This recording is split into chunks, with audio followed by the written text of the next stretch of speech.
why do you think that they would feel they were forced to read this material? Like I know they reprinted this stuff for a little while and it was available at like Stop and Shop and everywhere else. And maybe it went, maybe it didn't, I don't know. But why do you think they would feel forced to read this versus not this? Do you think it's the content? Well, the new Ultimates, like, the pages are a lot more open, so it looks like a children's book. Whereas the older stuff written by Stan Lee, there's a lot of text on it. So it's intimidating? We talked about that the other day. Like, if you see a big field of text, it could be intimidating to a reader. Yeah. Like, Rachel, we know that your experience with comics is new. Very new. What did you, was there a jarring difference? Well, obviously there's a jarring difference visually between these books, but what did you think when you looked through this? It's old school. Old school. Like how? Why do you say It that? just seems old school compared to what I've seen, which is the last book you gave me. This one here? Yeah, it looks old school. It looks like from the age of when it was created and printed. Did you feel like this looked old school too? It's like in the middle. It's like old school, middle, and then new age.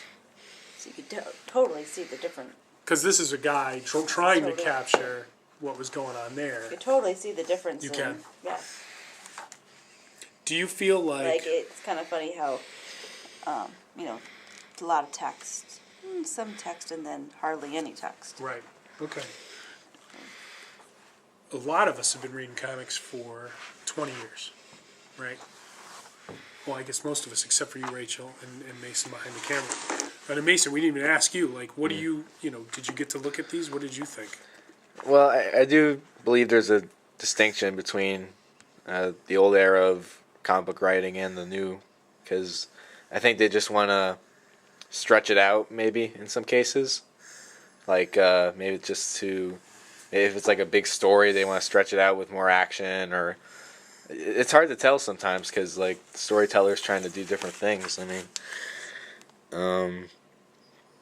Do you think that the current reader, like one of the big things that we were talking about this week was the new issue of Justice League, and some people have seen it. I know Steve and I have seen it. It's a quick read. It's a beautiful book. Do you think that the current readership that really dumps its money into the industry now, do you think that they want more story for the amount of money that they pay? Greg, I'll ask you. Obviously not, because the stories keep getting fluffed up with, lack of content. So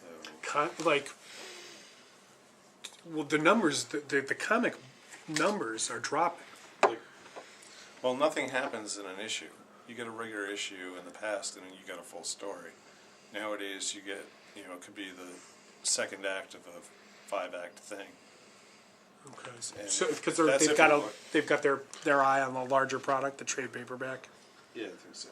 And then also, you're lucky if you get the second act of something, because usually you get, a little bit of something and something else. You don't get the full stories. Do you guys remember the old John Byrne Fantastic Fours? Do you guys remember those? I think I had an issue. It came with like an action figure I bought. I thought those were great because it took, it wasn't too text heavy. The artwork was great for its time. Actually, it was better than what he's doing now. It took a while to consume the book. I think the visual storytelling wasn't too far from what they do now, right?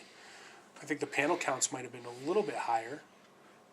A little bit higher. I think you and I talked about this before. I think the camera distance was further, which I think allows for more. Things were not as in your face, which I think allows the reader to slow down a little bit and take in a panel more than this one here that where a lot of stuff is really That's kind of interesting, though. I'm sorry. No, go ahead. When I was growing up, when I would get a Marvel comic, I never even thought about the amount of text that was in it, but I felt like, if you read Marvel Comics, that you were smarter than people who read DC. Really? Yeah, Okay. because you had to know, like, the story of Thor, or the history of this, or to be able to put everything in perspective while you're reading it. So they did issues where you had the whole, story of Odin, and so you were getting mythology and all that kind of stuff, and then they have moments where they go into Doctor Doom, and he'd be in his inner sanctum and thinking all these thoughts. So you need to know all the backstories in order to make the issues work. Maybe reiterating all the stuff about Spider-Man's radioactive bite or something, but when you jump to, like, Batman and Robin, there wasn't much to know anymore, or Superman was just saving the world. And I think if you put the two side by side, I don't know for a fact, but I'll bet there's a lot less dialogue in the DC comics than there were No in kidding. Avengers. I mean, See, I can't even speak on That's, that. that's I an don't- interesting point. I can go to the library. I'll find one. let's see. I may be totally full of it, but I felt like you needed to be more on top of the game with Marvel Comics than you did with DC.